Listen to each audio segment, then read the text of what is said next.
ಜ್ಞಾನವಾಪಿ ಮಸೀದಿಯೋ ದೇಗುಲವೋ? ಇದು ಇವತ್ತಿನ ಪ್ರಶ್ನೆ ಅಲ್ಲ. ಇದು ಕೂಡ ಅಯೋಧ್ಯೆಯಂತೆಯೇ ಶತಮಾನಗಳ ಪ್ರಶ್ನೆ. ಈ ಪ್ರಶ್ನೆಗೆ ಈಗ ಉತ್ತರ ಸಿಗೋ ಸಮಯ ಬಂದಿದೆ. ಜ್ಞಾನವಾಪಿ ಮಸೀದಿಯ ಆಳ ಅಗಲಗಳನ್ನೆಲ್ಲ ಜಾಲಾಡಿದ ಪುರಾತತ್ವ ತಜ್ಞರು ಒಂದು ರಿಪೋರ್ಟ್ ಕೊಟ್ಟಿದ್ದಾರೆ. ಆ ರಿಪೋರ್ಟ್ ಪ್ರಕಾರ ಜ್ಞಾನವಾಪಿ ಮಸೀದಿಯಲ್ಲ, ಅಲ್ಲೊಂದು ದೇಗುಲ ಇತ್ತು ಅನ್ನೋದೇ ರಿಪೋರ್ಟ್. ವರದಿಯ ಎಲ್ಲ ವಿವರಗಳನ್ನು ಒಂದೊಂದಾಗಿ ಕೊಡ್ತಾ ಹೋಗ್ತೀವಿ ಸ್ಪೆಷಲ್ ಯೂಟ್ಯೂಬ್ ಚಾನೆಲ್ನಲ್ಲಿ. 839 ಪುಟಗಳ ಸುದೀರ್ಘ ವರದಿಯ ಪ್ರಮುಖ ಅಂಶಗಳನ್ನು ನೋಡ್ತಾ ಹೋಗೋಣ. ಕೆಲವರು ಅದನ್ನ ಜ್ಞಾನವಾಪಿ ಅಂತಾರೆ, ಜ್ಞಾನವಾಪಿ ಮಸೀದಿ ಅಂತಾನೂ ಕರೀತಾರೆ. ಜಗತ್ತಿನಲ್ಲಿ ಸಂಸ್ಕೃತದ ಹಿನ್ನೆಲೆ ಇರುವ ಏಕೈಕ ಮಸೀದಿ ಈ ಜ್ಞಾನವಾಪಿ ಮಸೀದಿ. ಅಷ್ಟೇ ಅಲ್ಲ, ಈ ಮಸೀದಿಯತ್ತ ಮುಖ ಮಾಡಿ ನಿಂತಿರುವ ಬಸವಣ್ಣ ಅಂದ್ರೆ ನಂದಿಯ ವಿಗ್ರಹ ಇದೆ. ಸಾಮಾನ್ಯವಾಗಿ ಶಿವನ ದೇವಸ್ಥಾನಗಳಲ್ಲಿ ಗರ್ಭಗುಡಿಗೆ ಅಭಿಮುಖವಾಗಿ ನಂದಿಯ ವಿಗ್ರಹ ಇರುತ್ತೆ.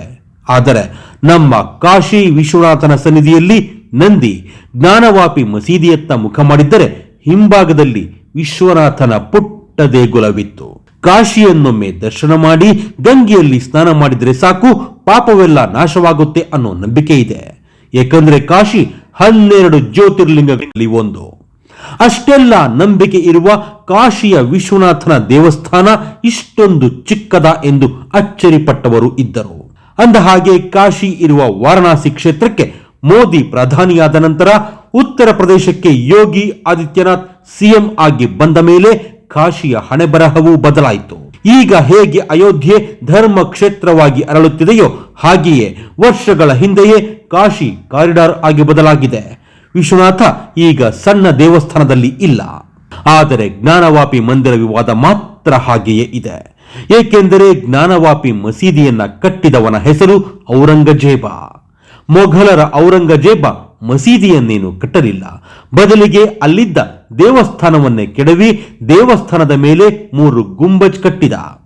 ಕಾಶಿಯ ವಿಶ್ವನಾಥನ ಭಕ್ತರು ಪ್ರತಿದಿನ ಆ ದೇವಸ್ಥಾನವನ್ನು, ಅದರ ಮೇಲೆ ಕಟ್ಟಿದ್ದ ಮಸೀದಿಯನ್ನು ನೋಡಿ ನಮ್ಮ ದೇವರು ನಿಶ್ಯಕ್ತ ಅಂತ ಭಾವಿಸಬೇಕು ಅನ್ನೋದು ಔರಂಗಜೇಬನ ಕನಸಾಗಿತ್ತು. ಹಾಗೆಯೇ ಆಯಿತು ಕೂಡ. ಇದು ಕಾಶಿಯಲ್ಲಿರುವ ಭಕ್ತರಿಗೆ ಗೊತ್ತಿರುವ ಕಥೆ. ಸರ್ಕಾರದ ಬಳಿ ಅದಕ್ಕೆ ದಾಖಲೆ ಇರಲಿಲ್ಲ, ಆದರೆ ಹೋರಾಟ ನಿಂತಿರಲಿಲ್ಲ. ಹೀಗಾಗಿಯೇ ಇತ್ತೀಚೆಗೆ ಹೈಕೋರ್ಟ್ ಅನುಮತಿ ಪಡೆದು ಇತಿಹಾಸದ ಪರೀಕ್ಷೆಯನ್ನು ಮಾಡಲಾಗಿದೆ. ಪುರಾತತ್ವ ಇಲಾಖೆಯವರು ಪರೀಕ್ಷೆ ಮಾಡಿ ರಿಪೋರ್ಟ್ ಕೊಟ್ಟಿದ್ದಾರೆ. ಆ ವರದಿ ಪ್ರಕಾರ ಮಸೀದಿ ಇದ್ದ ಜಾಗದಲ್ಲಿ ಹಿಂದೊಮ್ಮೆ ದೇವಸ್ಥಾನ ಇತ್ತು ಅನ್ನೋದಕ್ಕೆ ಸಾಕ್ಷಿ ಸಿಕ್ಕಿದೆ. ಇದೀಗ ಕಥೆಯಲ್ಲ, ವಾಸ್ತವ, ಸಾಕ್ಷಿ ಸಮೇತ ಸಾಬೀತಾದ ಸತ್ಯ. ಪ್ರಾಚ್ಯವಸ್ತು ಇಲಾಖೆಯವರು ನಡೆಸಿರುವ ಸಂಶೋಧನೆ ಪ್ರಕಾರ ಮಸೀದಿಯನ್ನ ಹೊಸದಾಗಿ ಕಟ್ಟಲಾಗಿಲ್ಲ. ಹಿಂದೆ ಇದ್ದ ದೇವಸ್ಥಾನದ ಕಂಬ ಕೆತ್ತನೆಗಳನ್ನೇ ಬಳಸಿಕೊಂಡು ಅವುಗಳನ್ನೆಲ್ಲ ಪ್ಲಾಸ್ಟರ್ ಬಳಸಿ ಮುಚ್ಚಿ ಮಸೀದಿ ನಿರ್ಮಾಣ ಮಾಡಲಾಗಿದೆ. ದೇವಸ್ಥಾನ ಅಂದ್ರೆ ಮಸೀದಿಯ ಆವರಣದಲ್ಲಿ ಸಂಸ್ಕೃತ, ದೇವನಾಗರಿ, ತೆಲುಗು ಅಷ್ಟೇ ಏಕೆ ಕನ್ನಡದ ಲಿಪಿಯೂ ಪತ್ತೆಯಾಗಿದೆ. ಒಟ್ಟು ಸುಮಾರು 32 ಹಿಂದೂ ಮಂದಿರಗಳ ಶಾಸನಗಳು ಪತ್ತೆಯಾಗಿವೆ. ಅದು ಚಿಕ್ಕ ಮಂದಿರವೇನಲ್ಲ, ದೊಡ್ಡದಾದ ಭವ್ಯ ಮಂದಿರವೇ ಇತ್ತು. ಈಗ ಇರೋ ಜ್ಞಾನವಾಪಿ ಮಸೀದಿಯ ಪಶ್ಚಿಮ ಭಾಗದ ಗೋಡೆ ಹಿಂದೂ ದೇವಸ್ಥಾನದ್ದು. ಅಲ್ಲಿ ಶೃಂಗಾರ ಗೌರಿ ಸೇರಿದಂತೆ ಹಲವು ದೇವತೆಗಳ ಕೆತ್ತನೆಗಳಿವೆ. ವಿಶೇಷವೇನು ಗೊತ್ತೇ? ಮಸೀದಿಯ ಗೋಡೆಯಲ್ಲಿದ್ದ ಶೃಂಗಾರ ಗೌರಿಯನ್ನೇ ಇಲ್ಲಿನ ಭಕ್ತರು ಪೂಜಿಸಿಕೊಂಡು ಹೋಗ್ತಾ ಇದ್ರು. ಆಗ ಮಸೀದಿಯವರದ್ದೇನೂ ತಕರಾರು ಇರಲಿಲ್ಲ. ಆದರೆ ತಕರಾರು ಶುರುವಾದಾಗ ಹುಟ್ಟಿಕೊಂಡ ಗಲಾಟೆ ಈಗ ಕೋರ್ಟಿಗೆ ಹೋಗಿ ಇಲ್ಲಿಗೆ ಬಂದು ನಿಂತಿದೆ. ವಜೂಖಾನದಲ್ಲಿ ಹಲವು ದೇವತೆಗಳ ಮೂರ್ತಿಗಳು ಪತ್ತೆಯಾಗಿವೆ. ಜನಾರ್ದನ, ರುದ್ರ, ವಿಶ್ವೇಶ್ವರ ಮೊದಲಾದ ಮೂರ್ತಿಗಳು ಸಿಕ್ಕಿವೆ.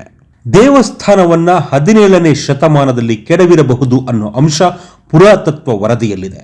ಅಂದಾಜಿನ ಪ್ರಕಾರ ಈ ಘಟನೆ ನಡೆದಿರೋದು ಸೆಪ್ಟೆಂಬರ್ 2, 1669 ಇಸವಿಯಲ್ಲಿ. ಕಾಶಿ ಇವತ್ತು ಸೃಷ್ಟಿಯಾದ ನಗರವಲ್ಲ, ಮೊಘಲರು ಬಂದ ಮೇಲೆ ಕಟ್ಟಿದ್ದು ಅಲ್ಲ. ಕಾಶಿಯ ಹೆಸರು ಹಿಂದೂಗಳ ಅತಿ ಪುರಾತನ ಗ್ರಂಥ ಋಗ್ವೇದದಲ್ಲೇ ಬರುತ್ತೆ.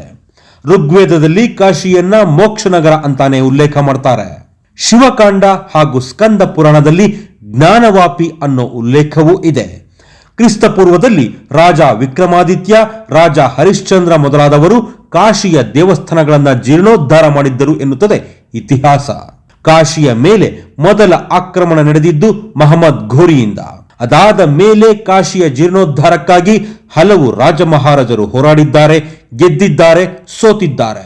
ಆದರೆ ಅಂತಿಮವಾಗಿ ಔರಂಗಜೇಬನ ಕಾಲದಲ್ಲಿ ಕಾಶಿಯ ವಿಶ್ವನಾಥ ದೇಗುಲ ಪೂರ್ತಿ ನಾಶವಾಗಿ ಮಸೀದಿ ತಲೆ ಎತ್ತಿ ನಿಂತಿದ್ದು ಇತಿಹಾಸ.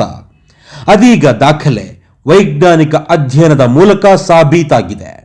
ಸಂಪೂರ್ಣವಾಗಿ ನಾಶವಾಗಿದ್ದ ಕಾಶಿಯಲ್ಲಿ ವಿಶ್ವನಾಥನ ದೇಗುಲ ಮತ್ತೆ ಉದ್ಭವವಾಗಿದ್ದು ಹೇಗೆ ಅನ್ನೋ ಪ್ರಶ್ನೆಯೂ ಇರುತ್ತಲ್ವಾ? ಅದರ ಕೊಡುಗೆ ಇಂಧೋರಿನ ರಾಣಿ ಅಹಲ್ಯಾಬಾಯಿ ಹೋಲ್ಕರ್ ಅವರಿಗೆ ಸಲ್ಲಬೇಕು. ಅದಾದ ಮೇಲೆ ಕೆಲವು ಮರಾಠರ ದೊರೆಗಳು ಕಾಶಿಯಲ್ಲಿ ಮತ್ತೆ ವಿಶ್ವನಾಥನ ದರ್ಶನ ಸಿಗುವಂತೆ ಮಾಡಿದ್ರು. ಆದರೆ ಕಾಶಿಯ ಮೂಲ ದೇಗುಲ ಇದೆಯಲ್ಲ, ಅದು ಇವತ್ತಿಗೂ ಮಸೀದಿಯೇ ಆಗಿದೆ. ಅದಾದ ಮೇಲೆ ಇತ್ತೀಚೆಗೆ ಮೋದಿ ಕಾಲದಲ್ಲಿ ಕಾಶಿ ಕಾರಿಡಾರ್ ಆಯಿತು. ಆದರೆ ಕಾಶಿಯ ಮೂಲ ದೇಗುಲ ಇದೆಯಲ್ಲ, ಅದು ಇವತ್ತಿಗೂ ಮಸೀದಿಯೇ ಆಗಿದೆ ಅನ್ನೋದಕ್ಕೆ ಸಾಕ್ಷಿ ಸಿಕ್ಕಿದೆ. ಇಲ್ಲಿ ಮತ್ತೆ ದೇವಸ್ಥಾನ ಕಟ್ಟಬೇಕಾ, ಇಲ್ಲವೇ ಮಸೀದಿಯನ್ನು ಹಾಗೆಯೇ ಬಿಡಬೇಕಾ? ಅದನ್ನ ಕೋರ್ಟ್ ಡಿಸೈಡ್ ಮಾಡುತ್ತೆ. ಆದರೆ ಸ್ವಾತಂತ್ರ್ಯ ಬಂದಾಗಿನಿಂದ ಮುಚ್ಚಿಟ್ಟಿದ್ದ ಇನ್ನೊಂದು ರಣಘೋರ ಸತ್ಯ ಈಗ ವೈಜ್ಞಾನಿಕವಾಗಿ ಬಹಿರಂಗವಾಗಿದೆ. ಅದಂತೂ ಸತ್ಯ.